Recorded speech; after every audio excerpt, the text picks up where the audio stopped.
Assalamualaikum warahmatullahi wabarakatuh. Innal hamdalillah nahmaduhu wa nasta'inuhu wa nastaghfiruh wa na'udzu billahi min shururi anfusina wa min sayyiati a'malina. Man yahdihillahu fala mudilla lahu ومن يضلل فلا هادي له وأشهد أن لا إله إلا الله وحده لا شريك له وأشهد أن محمدا عبده ورسوله. اللهم صل وسلم وبارك على نبينا محمد وعلى آله وأصحابه ومن تبعهم بإحسان إلى يوم الدين. أما بعد. Ma'asyiral muslimin rahimani wa rahimakumullah, melanjutkan kembali kajian kita membahas ringkasan sirah nabawiyah, sejarah kehidupan Nabi kita yang mulia sallallahu alaihi wasallam, merujuk pada bait-bait syair yang disusun oleh Al-Imam Ibnu Abil Izz Al-Hanafi rahimahullahu ta'ala yang berjudul Al-Urjuzah Al-Mi'iyah fi Zikri Hali Ashrafil Bariyah, dan melanjutkan pertemuan sebelumnya, itu bait ke-87. Qala An-Nazim Al-Imam Ibnu Abil Izz Al-Hanafi rahimahullah, thumma Tabuka qad ghaza fi at-tasi'ah wa hadda masjid ad-dirari rafi'ah. Kemudian perang Tabuk, Nabi sallallahu alaihi wasallam memimpin perang Tabuk pada tahun ke-9 Hijriah, dan juga setelahnya beliau menghancurkan Masjid Dirar untuk menghilangkan bahaya darinya. Telah kita sampaikan pada pertemuan sebelumnya tentang perang Tabuk yang terjadi pada bulan Rajab di tahun ke-9 Hijriah. Nabi sallallahu alaihi wasallam membuat perhitungan dengan orang-orang Romawi dan melakukan perjalanan yang sangat jauh sekali, yang berada di sisi utara kota Madinah, mendekati negeri Syam, dalam kondisi paceklik, sehingga menyebabkan tidak bisa maksimal di dalam membawa pasukan. Di antara orang-orang munafik, mereka sengaja mencari-cari alasan untuk tidak ikut berperang. Di antara kaum muslimin ada yang memang tidak mampu untuk ikut berperang, entah karena sakit atau dalam kondisi lemah, atau karena tidak memiliki perbekalan. Mereka mampu secara fisik tetapi tidak mampu secara persiapan. Dan ketika mereka mendatangi Nabi sallallahu alaihi wasallam agar beliau membawa mereka, Nabi sallallahu alaihi wasallam meminta maaf. Allah Subhanahu wa taala berfirman, menceritakan tentang ucapan Nabi kita Muhammad sallallahu alaihi wasallam, la ajidu ma ahmilukum alaih, aku tidak memiliki sesuatu untuk membawa kalian. Lalu Allah mengatakan, tawallau wa a'yunuhum tafidhu minad dam' hazanan alla yajidu ma yunfiqun. Mereka pun berpaling dengan keadaan mata mereka mengalirkan tangisan karena mereka tidak mampu menginfakkan apa yang mereka bisa lakukan. Sedih mereka, tidak memiliki sesuatu untuk membantu kaum muslimin berperang. Kemudian ada pula sebagian sahabat yang tidak ikut berperang tanpa alasan yang dibenarkan. Mereka bukan orang-orang yang lemah, mereka bukan orang-orang yang tua dan sakit, dan mereka juga bukan orang-orang miskin, yaitu mereka orang-orang yang mampu. Tetapi mereka memang sengaja tidak ikut berperang, tidak ikut berpartisipasi, ya, dan mereka dalam keadaan seperti ini telah bermaksiat kepada Allah Subhanahu wa taala. Al-Imam Ibnu Katsir rahimahullah taala di dalam kitabnya Al-Fusul fi Sirati Rasul mengatakan, wa takhallafa usatun, dan tertinggal dari perang Tabuk ini beberapa orang yang berbuat maksiat, dan yang dikenal adalah 3 orang. Misal Murarah ibn Rabi wa Ka'ab ibn Malik wa Hilal ibn Umayyah, yaitu Murarah bin Ar-Rabi, Murarah bin Ar-Rabi, kemudian Ka'ab bin Malik, Ka'ab bin Malik, kemudian Hilal bin Umayyah. Ya, Hilal bin Umayyah. Mereka ini, ma'asyiral muslimin rahimani wa rahimakumullah, tidak mengikuti perang Tabuk tanpa alasan yang dibenarkan. Dan di antara kisah yang luar biasa bahwa mereka ketika dipanggil oleh Nabi SAW untuk menyampaikan alasan mengapa tidak ikut berperang, mengapa tidak ikut berangkat, mereka sama sekali tidak ada alasan. Berbeda dengan orang-orang munafik, mereka banyak alasan, tetapi alasan yang dibuat-buat. Dan Rasulullah SAW menyikapi sesuai dengan zahirnya. Nabi SAW tidak berlebihan di dalam mengoreksi fakta alasan mereka. Jadi mereka dusta, itu urusan mereka dengan Allah Subhanahu wa taala. Nabi SAW tidak mengetahui, tapi Allah Maha tahu. Dan merekalah yang dicela oleh Allah di dalam Al-Qur'anul Karim. Adapun 3 sahabat ini, mereka tidak ada alasan. Apa alasan kalian tidak ikut perang Tabuk ini? Mereka nggak ada alasan. Akhirnya mereka dihukum oleh Rasulullah SAW, diboikot. 3 orang sahabat ini dilarang untuk diajak bicara oleh siapapun, sampai pun mengucapkan salam. Jadi penduduk kota Madinah telah diberitahu bahwa Nabi SAW melarang siapapun mengajak bicara 3 orang ini.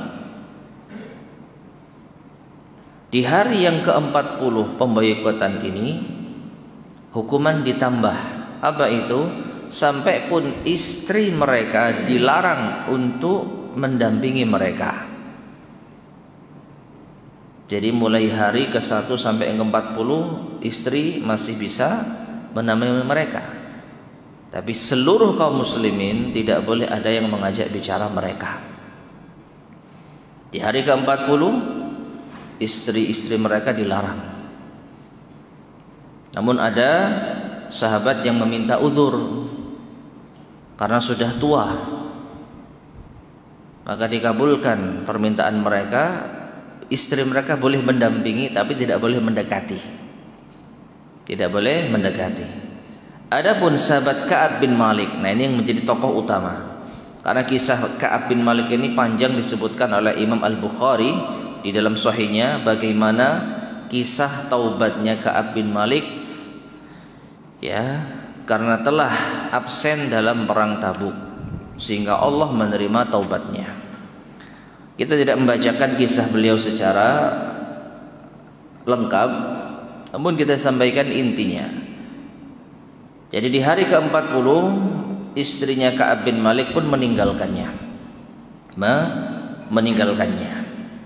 Jadi sendirian.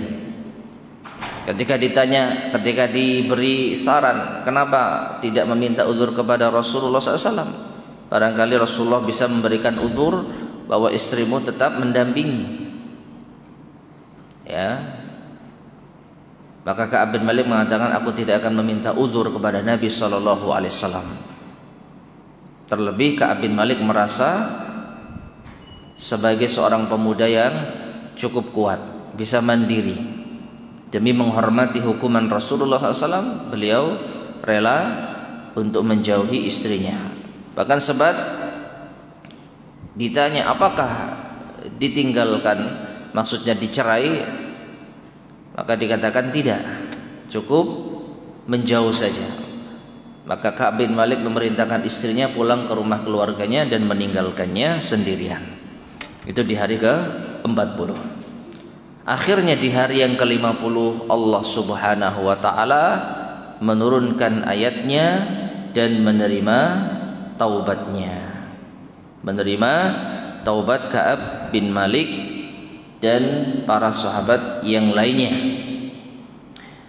Dan ini tercantum di dalam firman Allah Subhanahu wa taala di dalam surat At-Taubah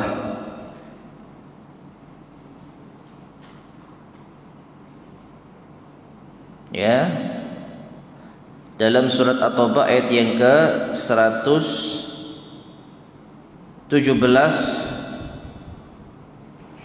sampai 118. Allah berfirman, laqad taballahu 'alan nabiyyi wal muhajirin wal ansari alladhina tabauhu fi sa'atil usrah min ba'di ma kada yazighu qulubu fariqin minhum thumma taba 'alaihim innahu bihim raufur rahim. Dan sungguh Allah telah menerima taubat nabinya dan orang-orang muhajirin dan ansar dan yang mengikuti mereka pada kondisi sulit setelah hampir saja hati-hati sebagian dari mereka itu menyimpang. Kemudian Allah menerima taubat mereka. Sesungguhnya Allah Maha Pengasih lagi Maha Pemurah.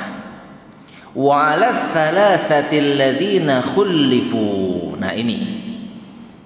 Dan juga Allah menerima taubat atas 3 orang yang mereka tidak ikut perang. Mereka tidak berangkat. Hatta idza dhaqat 'alaihimul ardu bima rahubat, sampai bumi itu terasa sempit bagi mereka padahal bumi itu luas. Wa dhaqat 'alaihim anfusuhum, dan jiwa mereka juga terasa sempit.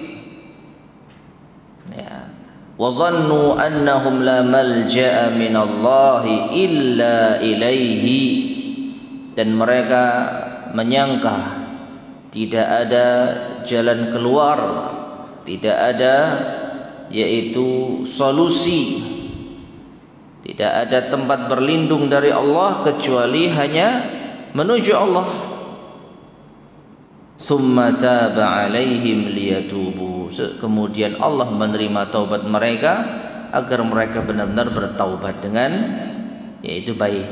Innallaha huwat tawwabur rahim, sesungguhnya Allah Maha penerima taubat lagi Maha penyayang. Nah, di sini Allah Subhanahu wa taala menyebutkan 3 orang yang tidak ikut serta saat perang Tabuk tanpa alasan yang dibenarkan. Tetapi mereka juga tidak berdusta seperti orang-orang munafik. Jadi murni mereka mengaku kesalahan. Lantas Allah Subhanahu wa taala menghukum mereka selama 50 hari diboikot. selama 50 hari diboikot. Nah, bayangkan ma'asyar muslimin rahimani wa rahimakumullah, selama 50 hari tidak ada seorang pun yang mengajak bicara kita kecuali istri kita. Itu pun ya berlaku hanya 40 hari. Karena di 10 hari terakhir tidak ada seorang pun sampai istri kita yang boleh berbicara dengan kita. Ya. Lalu bagaimana muamalah dari 3 orang ini? Sebagian mereka ada yang mengurung dirinya di rumah, menyesal atas perbuatannya. Tapi Ka'ab bin Malik tidak. Beliau seorang pemuda yang merasa kuat dan percaya diri sehingga masih bermuamalah, dalam artian melakukan kegiatan yang semestinya seperti sholat berjamaah. Ka'ab bin Malik masih ikut sholat jamaah, tapi nggak ada orang yang bicara sama dia. Ya, bahkan dikisahkan pernah beliau itu sempat curi-curi pandang kepada Rasulullah SAW. Apakah Rasul melihat saya, perhatian dengan saya, meskipun nggak diajak bicara. Dan para sahabat yang lain merasa kasihan, tetapi ini adalah hukuman yang telah diberikan oleh Rasulullah SAW yang harus dipatuhi. Jadi para sahabat juga menahan kasihan Ka'ab bin Malik ini. Tapi kalau mereka mengajak bicara, mereka telah mengkhianati hukuman Rasul SAW. Jadi Ka'ab bin Malik menyadari bahwa kawan-kawan yang dekat dulu memang tidak mau mengajak bicara karena menghormati hukumannya Rasulullah SAW. Nah, setelah hari yang ke-50, Allah pun memberikan taubat kepada mereka.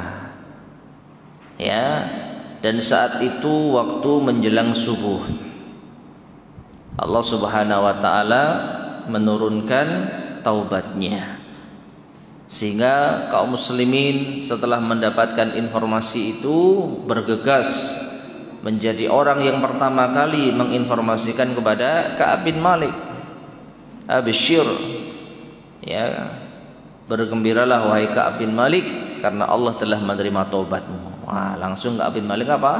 Datang ke masjid, sholat subuh dalam keadaan yang paling bahagia.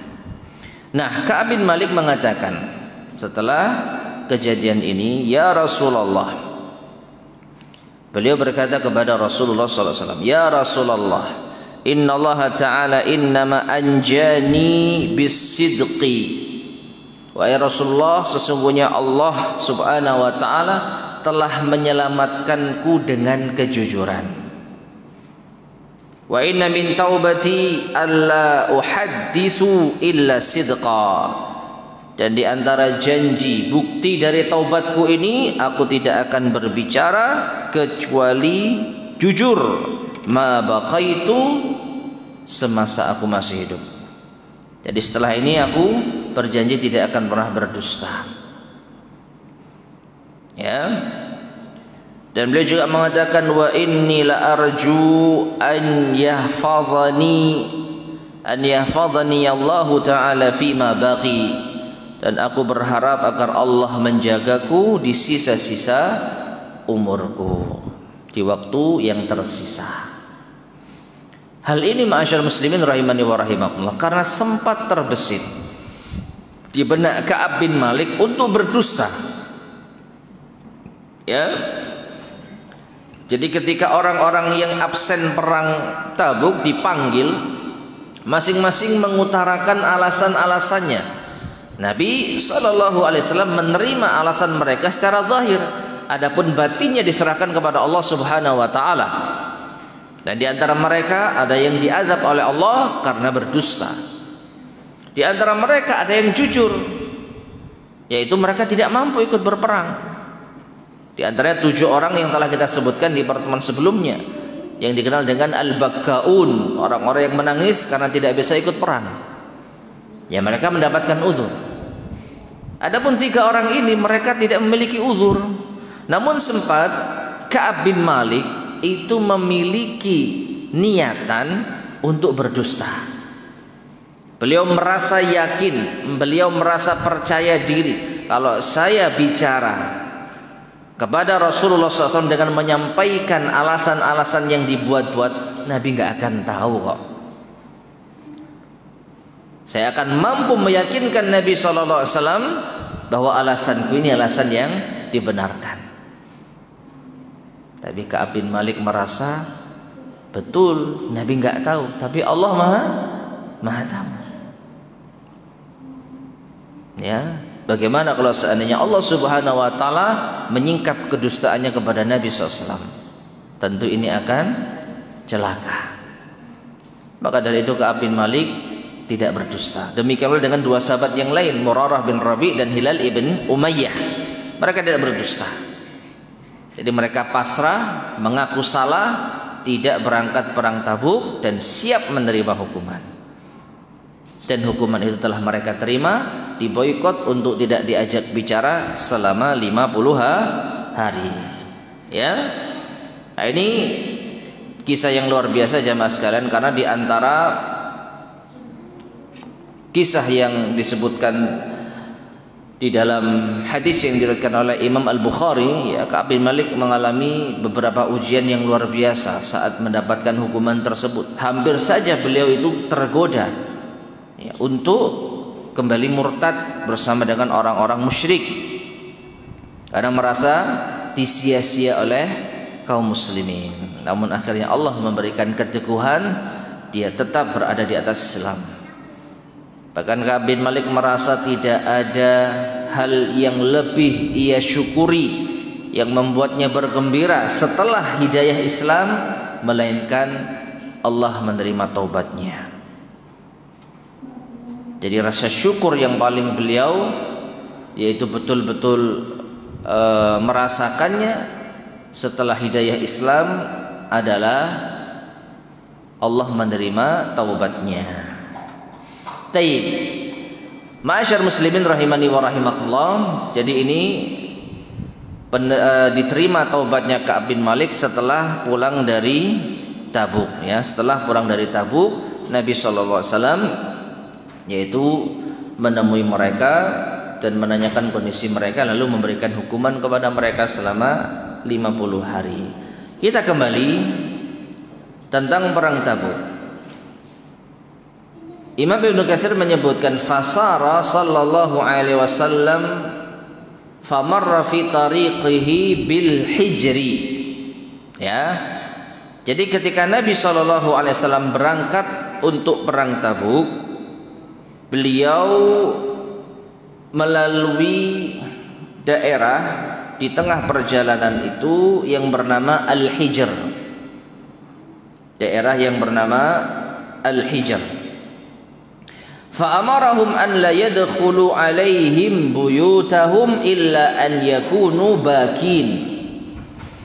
Dan Nabi sallallahu alaihi wasallam memerintahkan mereka, yaitu para sahabat, agar tidak masuk ke rumah-rumah mereka, yaitu ke tempat yang disebut dengan Al-Hijr tadi, daerah Al-Hijr tadi, kecuali dalam keadaan menangis. Kalau lewat sana harus nangis. Nah ini ya. Wa an la yashrabu illa min bi'rin naqah.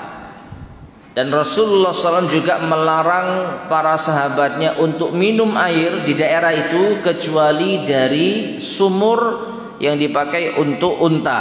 Sumur yang dipakai untuk air minum unta. Wa makanu ajanu bihi min ghairihi yut'imuhu lil ibil. Kalau mereka sudah terlanjur mengambil air dari tempat lain, bukan di sumur unta tadi, lalu mereka membuat makanan, membuat adonan, makanan itu harus diberikan kepada unta, tidak boleh dimakan. Jadi ada yang terlanjur membuat adonan roti, airnya dari mana? Dari tempat lain, bukan dari sumur naqah, bukan dari bi'r naqah. Maka makanan yang dibuat dari air selain yang diambil dari sumur naqah itu harus diberikan kepada unta. Ya. Wajazaha sallallahu alaihi wasallam muqni'an. Dan Nabi sallallahu alaihi wasallam melewati daerah Hijr tersebut dalam keadaan menutup kepalanya, menutup wajahnya dan bergegas. Taib ma'asyar muslimin rahimani wa rahimakumullah. Sebelum kita lanjutkan kisah ini, ada beberapa poin yang ingin saya sampaikan terkait dengan daerah yang dilalui Nabi SAW ini. Nama daerahnya Al-Hijr. Nama daerahnya Al-Hijr. Kalau sekarang dalam bahasa umum, entah itu bahasa Inggris atau apa, disebut dengan Hegra. Ya, Hegra. Al-Hijr sendiri artinya apa? Batu. Karena ini ada kaitannya dengan keahlian mereka di dalam memahat gunung-gunung batu menjadi bentuk tempat tinggal. Taib. Kenapa Nabi SAW memerintahkan para sahabatnya ketika melalui daerah ini harus menangis dan tidak boleh mengambil air kecuali dari sumur Naqah? Karena tempat ini dahulunya adalah tempat kaum Samud diazab oleh Allah Subhanahu wa taala. Makanya tempat ini juga dikenal dengan Madain Saleh, dengan nama Madain Saleh, negerinya Nabi Saleh. Sekarang nama ini lebih populer, Madain Saleh. Dalam Al-Quran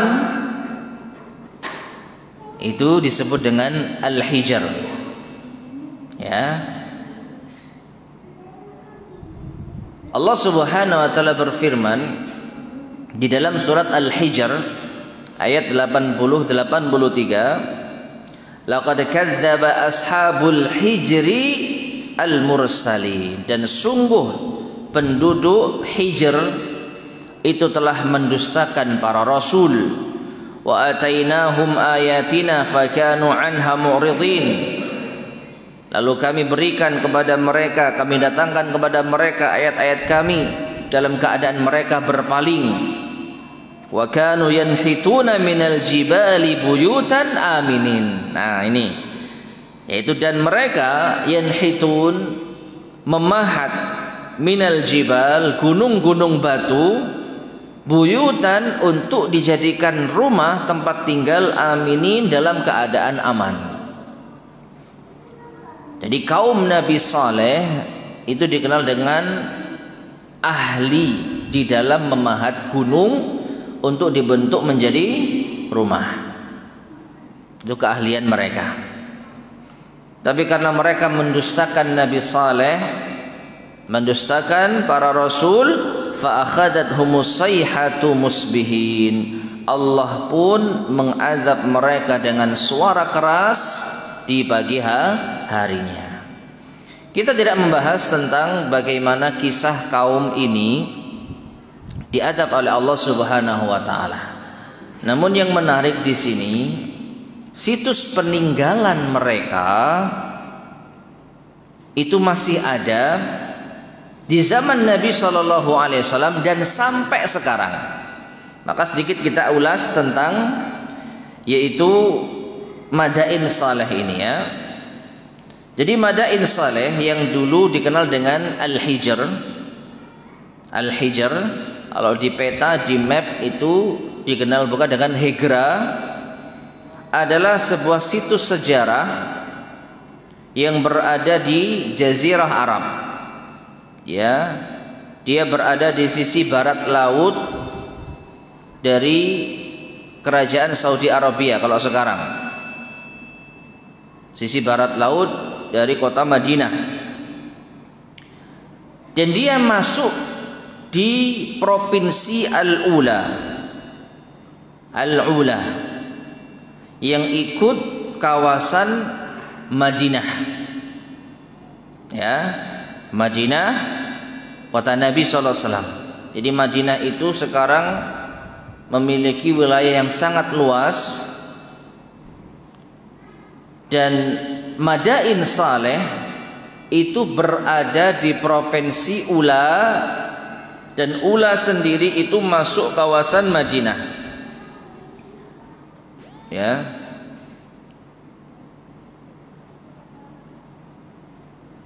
Atau mungkin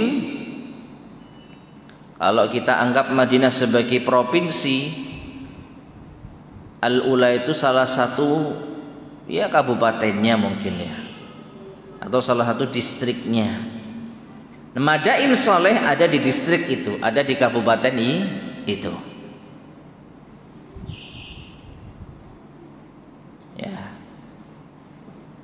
Contoh, misalkan ini daerah apa namanya ini? Hah?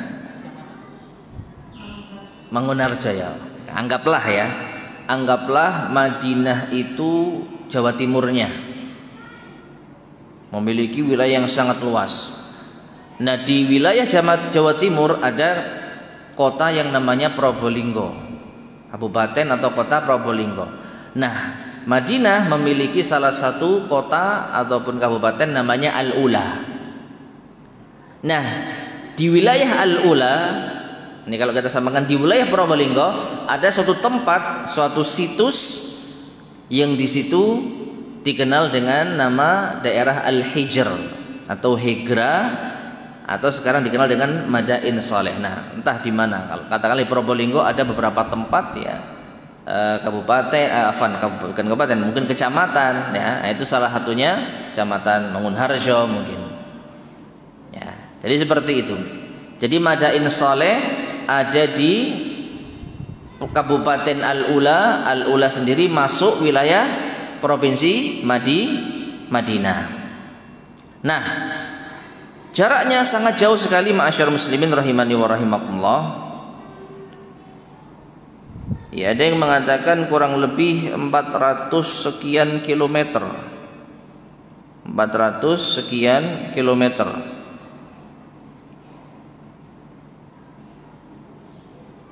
Itu antara kota Madinah dengan Madain Saleh tadi. Kemudian ma'asyar muslimin rahimani wa rahimakumullah, yang perlu kita ketahui sebenarnya Madain Saleh ini itu adalah salah satu lokasi di Kabupaten Al-Ula. Dan yang dilarang untuk kita kunjungi kecuali dalam keadaan menangis itu Madain Salehnya. Karena kota Al-Ula atau Kabupaten Al-Ula sekarang sudah menjadi kawasan kota yang dikenal dengan kota tua, Old Town ya. Dan sekarang mulai menjadi destinasi jamaah melakukan city tour ketika umrah.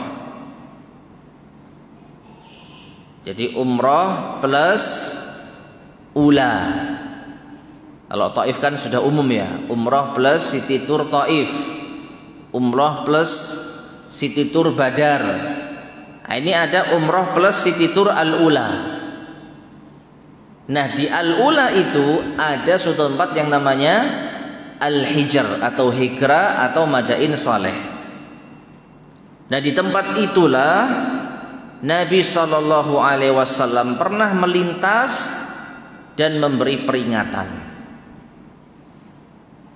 bahwa kalau kita melewati sana harus dalam keadaan menangis. Tidak boleh mengambil air minum kecuali dari sumur Naqah. Kalau sudah terlanjur mengambil air lalu membuat adonan roti, maka adonan itu harus diberi makan kepada unta, nggak boleh dimakan manusia. Ya. Nah, tentang hal ini diriwayatkan oleh Bukhari dan Muslim dari Ibnu Umar radhiyallahu anhuma, beliau berkata, Rasulullah sallallahu alaihi wasallam bersabda, "La tadkhulu masakinal ladzina zalamu anfusahum illa an takunu bakina ay yusibakum mithlu ma asabahum." Janganlah kalian masuk ke tempat orang-orang yang telah menzalimi diri mereka sendiri, yaitu tempat diazabnya kaum Nabi Saleh yang dikenal dengan Al-Hijr di dalam Al-Quran, kecuali dalam keadaan menangis karena khawatir kalian akan ditimpa seperti apa yang menimpa mereka. Jadi kalau berwisata ke Madain Saleh, jelas ini menyalahi petunjuk Nabi SAW. Nabi justru melarang masuk ke tempat atau kawasan tersebut kecuali dalam keadaan menangis. Sedangkan wisata itu ngapain? Senang-senang, ya, foto-foto, ketawa ketiwi. Gak boleh kalau mendatangi Madain Saleh. Kemudian juga dari Ibnu Umar, ketika kaum muslimin bersama Rasulullah SAW berangkat perang Tabuk melewati kawasan Hijr, melewati kawasan Madain Saleh, Ardi Thamud, yaitu negerinya kaum Thamud yang telah diazab oleh Allah Subhanahu wa taala, fastaqau min abariha. Maka para sahabat sempat mengambil air dari sumur-sumur yang ada di sana. Wa ajanu bihil ajina, lalu mereka membuat adonan roti. Tepung dicampur air jadi apa? Roti.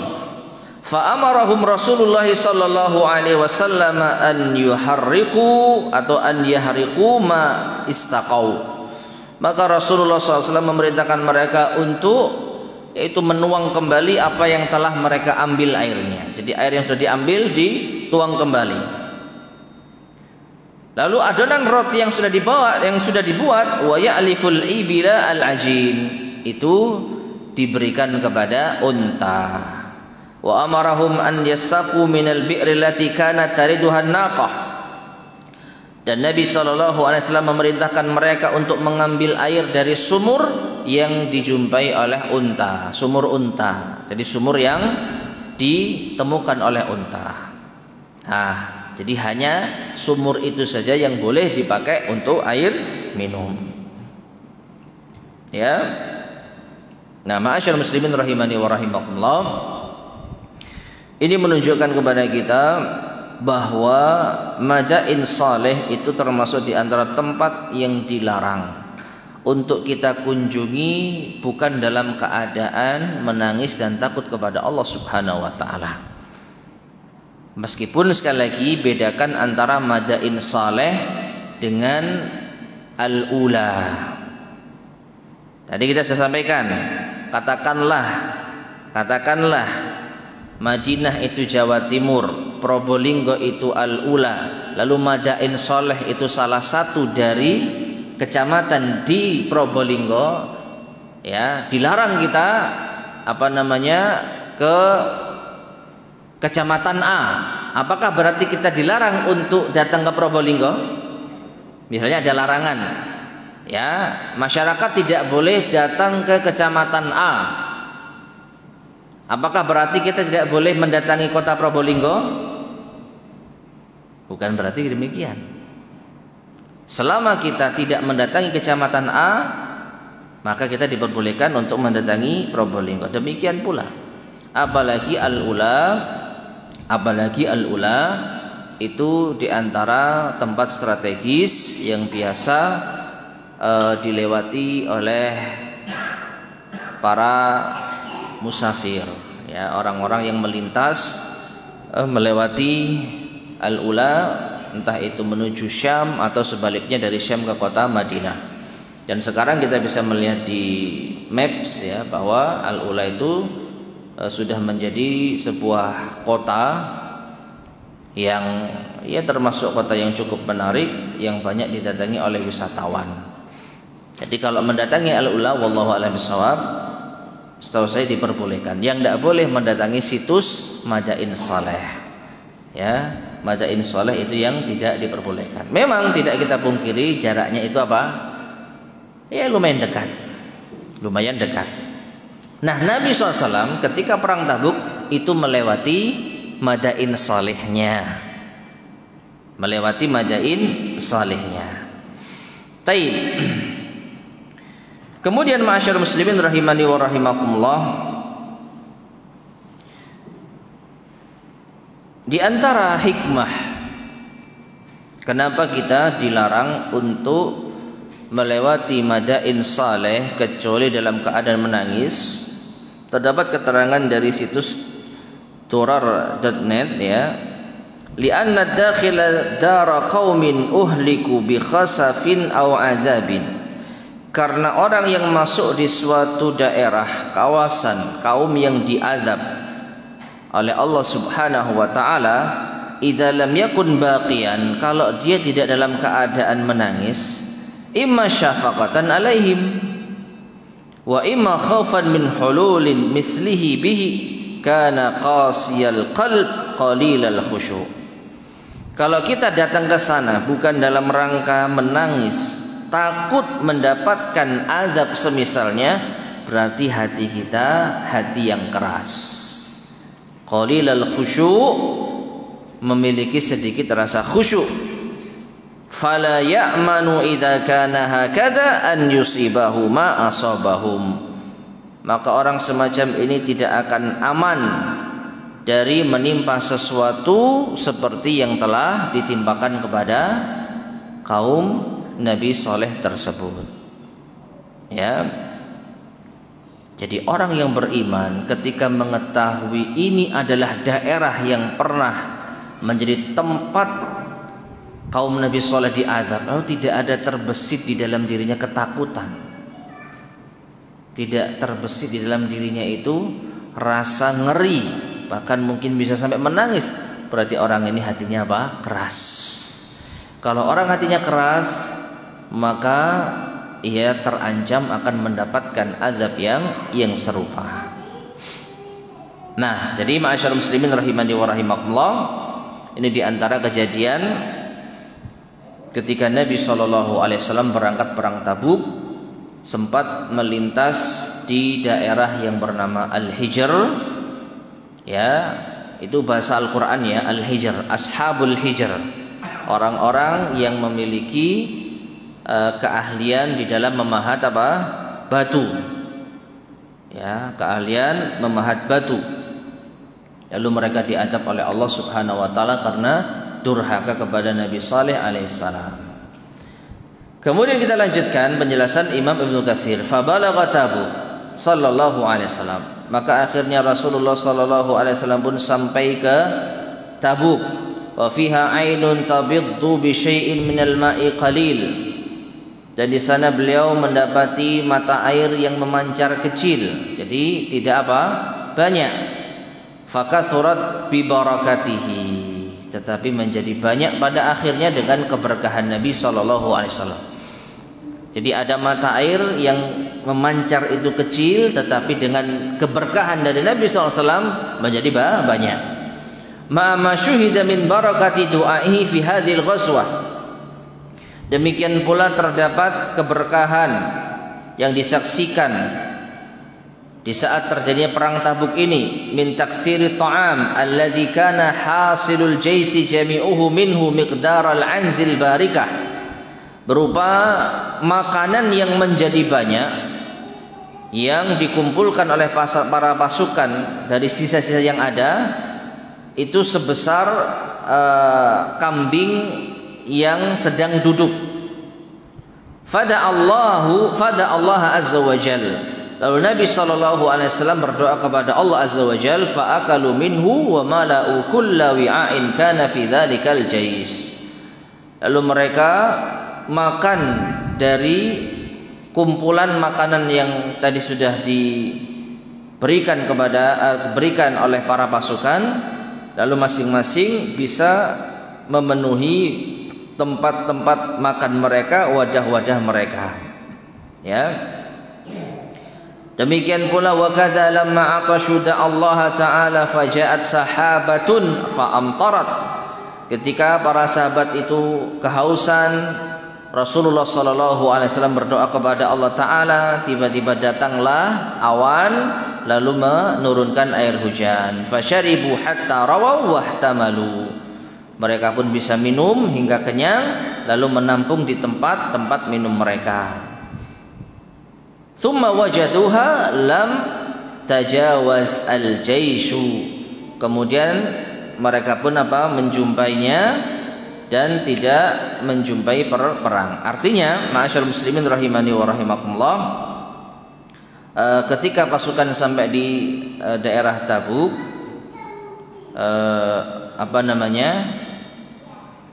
mereka tidak sampai ke daerah Tabuk karena mereka mengurungkan niatnya. Jadi disebutkan di dalam referensi yang lain, Nabi SAW itu merasa nampaknya berperang dengan pasukan Romawi di masa-masa ini tidak cukup baik. Akhirnya mereka kembali pulang ke kota Madinah tanpa ada peperangan sedikit pun juga. Taib, ma'asyarul muslimin rahimani wa rahimakumullah, tentang para sahabat yang kelaparan di saat perang Tabuk tadi ya. Ada kisah yang disebutkan oleh sahabat Abu Hurairah radhiyallahu anhu. Beliau menceritakan, hadis ini diriwayatkan oleh Imam Muslim. Itu ketika para sahabat dilanda kelaparan. Ketika para sahabat dilanda kelaparan, jumlah mereka berapa kemarin?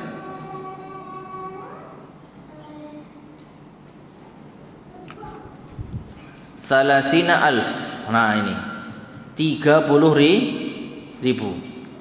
Perhatikan ya, 30.000 pasukan kelaparan. 30.000 pasukan kelaparan. Lalu mereka bertanya kepada Rasulullah SAW, ya Rasulullah, lau adzinta lana fanaharna nawadihana. Wahai Rasulullah, seandainya engkau mengizinkan kami untuk menyembelih tunggangan kami. Jadi mereka minta izin untuk menyembelih unta yang dipakai untuk kendaraan mereka karena saking laparnya. Fa'akalna waddahanna, maka kami akan memakan dagingnya dan kami akan gunakan minyaknya. Maka Rasulullah SAW mengatakan, if'alu, lakukan. Berarti diizinkan enggak ini? Diizinkan. Faja'a Umar, namun setelah itu datang Umar. Beliau mengatakan, ya Rasulullah, in fa'alu qalladh-dhahr. Wahai Rasulullah, kalau mereka lakukan itu, maka jumlah transportasi kita semakin sedikit. Padahal dikisahkan dalam referensi yang lain bahwa satu unta yang dipakai untuk berkendara itu gantian ada mungkin belasan orang. Ya. Ada yang mengatakan satu unta ini dipakai untuk belasan orang. Apa dinaiki semua? Tidak. Jadi gantian. Mungkin maksimal satu unta itu ditunggangi tiga orang. Nah, berarti 3 orang naik, anggaplah 15 ya, anggaplah 15. Atau anggaplah 10 orang. 3 orang naik berarti yang 7 jalan. Nanti berapa kilometer gantian? Dari yang jalan tadi 3 orang gantian naik, yang tadi naik gantian jalan, di rolling seperti itu. Menunjukkan apa? Kurangnya sarana transportasi mereka. Mengingat ini jarak yang sangat jauh sekali. Ya, mungkin ada sekitar 700 kilometeran. Tabuk ya. Kalau Al-Ula tadi kurang lebih ya 400-an lah. Al-Ula Madain Saleh yang ada di kota atau kabupaten Al-Ula. Adapun Tabuk itu jaraknya jauh sekali. Ya. Jadi kalau disembelih tunggangannya maka akan berkurang. Justru akan menyusahkan para prajurit ya, yaitu pejuang. Walakin ud'uhum bi fadli azwadihim. Tetapi ini sarannya siapa? Umar. Panggil mereka ya Rasulullah untuk mengumpulkan sisa perbekalan mereka. Fad'ullaha 'alaiha bil barakah. Lalu berdoalah kepada Allah meminta keberkahan. La'allallaha an yaj'ala fi dzalikal barakah. Maka semoga Allah menjadikan itu sebagai keberkahan. Qala Rasulullah sallallahu alaihi wasallam mengatakan na'am. Baik. Jadi Rasulullah merevisi izinnya.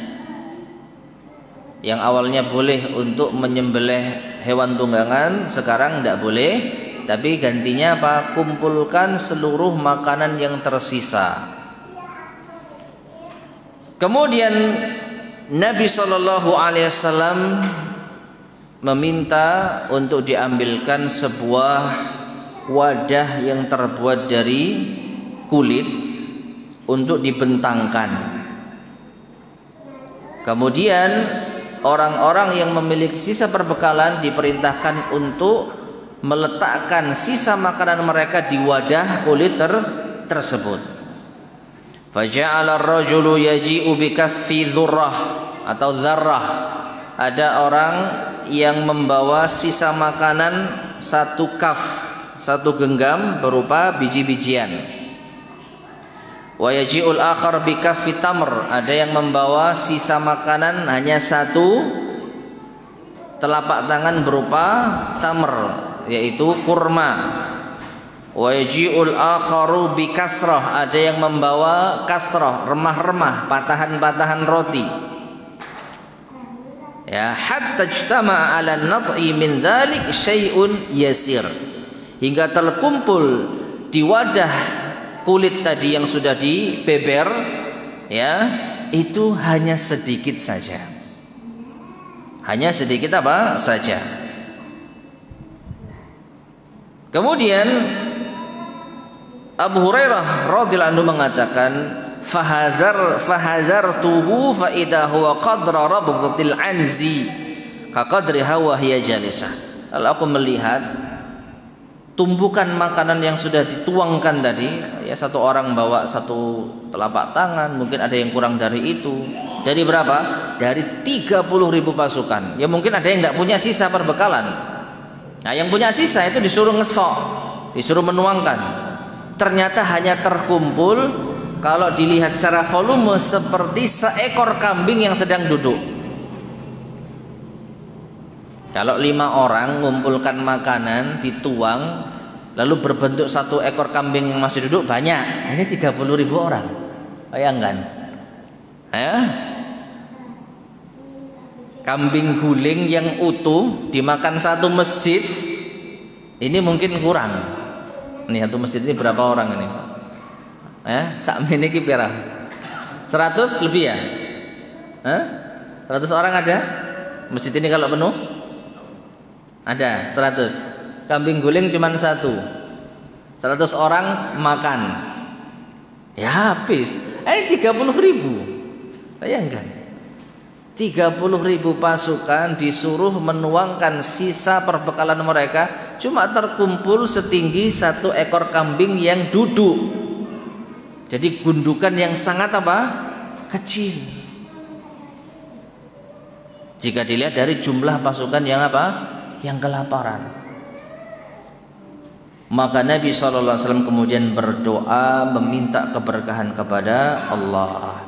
Setelah didoakan, maka Nabi SAW memerintahkan khudhu aw'iyatakum atau khudhu fi aw'iyatikum, ambil tempat-tempat makan kalian.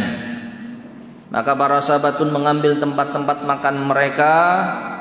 Kata Abu Hurairah, walladzi la ilaha illahu, demi Allah yang tidak ada ilah selain Dia, ma baqiya fil askari wi'aun illa mala'u, tidak ada seorang askar pun, tidak ada seorang yaitu prajurit pun, melainkan mereka memenuhi wadah makanan mereka. Wa akalal qaumu hatta syaba'u, lalu semuanya bisa makan sampai kenyang. Wa fadalat fadlatan, bahkan ada sisanya. Ya, faqala sallallahu alaihi wasallam, maka Rasulullah SAW pun berkata, asyhadu an la ilaha illallah wa anni rasulullah, ya, aku bersaksi tidak ada ilah kecuali Allah dan aku adalah utusan Allah. La yalqallaha bihima abdun ghaira syakin fihima fayahjibu anil jannah fayuhjabu anil jannah. Ya, barang siapa yang bertemu dengan Allah dengan mengucapkan 2 kalimat syahadat tadi, seorang hamba tanpa keraguan sedikit pun, maka tidak akan mungkin ia terhalang dari surga. Ini di antara keutamaan kalimat tauhid la ilaha illallah, demikian pula Muhammad Rasulullah. Nah, jadi keberkahan ini terjadi saat perang Tabuk. Ya, secara logika ini mustahil. 30.000 pasukan menyetorkan seluruh sisa makanan mereka, hanya terkumpul satu gundukan sebesar kambing yang duduk, tapi ketika dibagi ulang semua pasukan bisa memenuhi tempat makan mereka, bahkan sampai ada sisa, sehingga para pasukan seluruhnya kenyang. Taib. Kemudian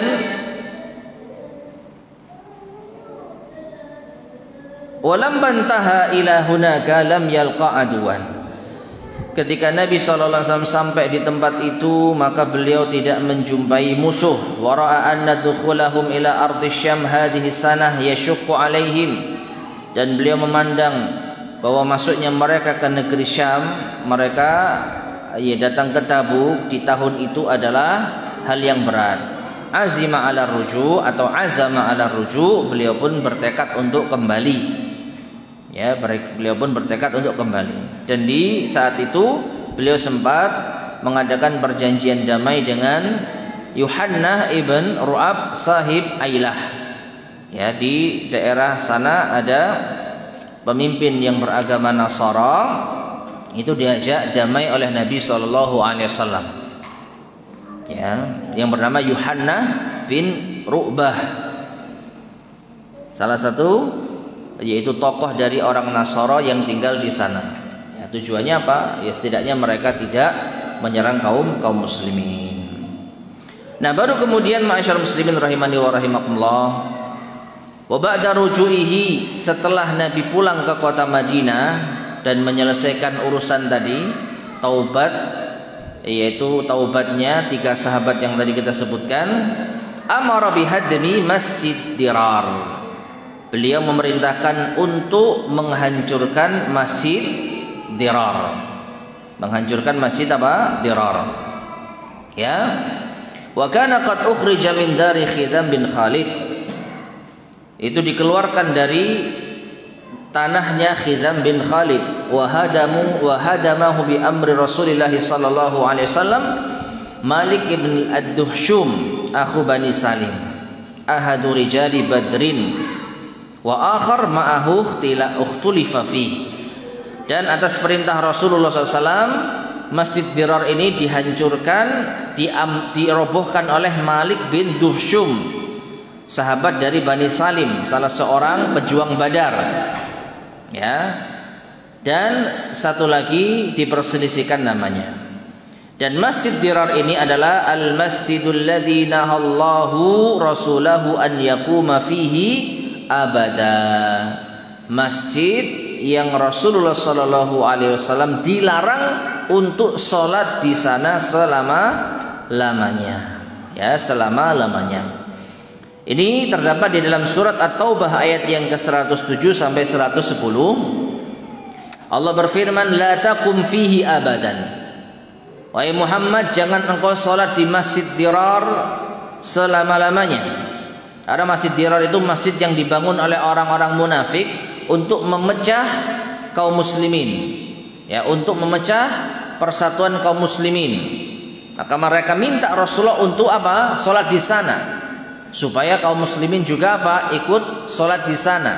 Nanti kalau sudah sholat di sana, maka orang-orang munafik akan mampu untuk memecah belah kaum muslimin. Makanya disebut Masjid Dirar, yaitu masjid yang berbahaya. La taqum fihi abada. Wahai Muhammad, jangan kau sholat di sana selama-lamanya. La masjidun ussisa 'ala taqwa min awwali yaumin ahaqqu an taquma fi. Sungguh masjid yang dibangun di atas dasar ketakwaan sejak hari pertama itu lebih berhak engkau sholat di sana. Nah, ini ada beberapa pendapat tentang masjid yang dibangun di atas dasar takwa. Ada yang berpendapat Masjid Quba, ada yang berpendapat Masjid Nabawi. Ya, meskipun para ulama kita tidak mempermasalahkan beda pendapat ini, karena dua-duanya insya Allah dibangun di atas ketakwaan.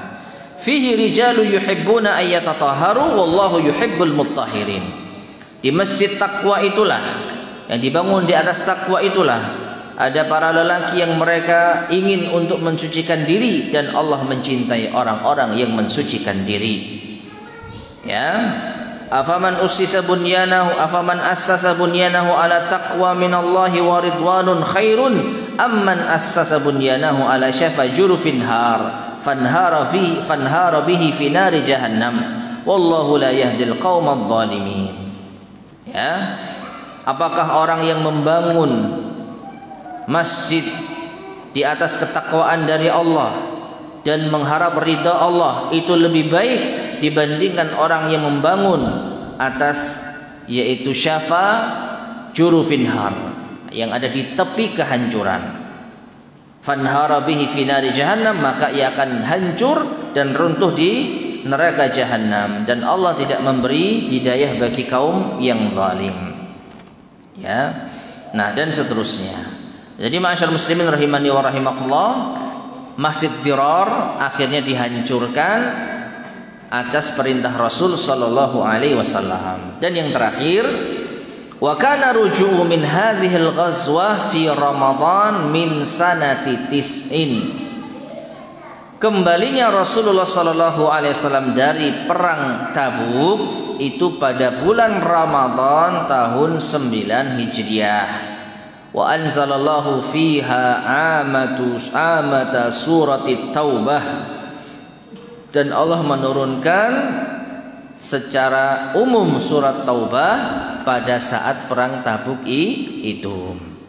Ya, jadi surat At-Taubah didominasi oleh kejadian-kejadian atau keterangan-keterangan terkait dengan apa, perang Tabuk.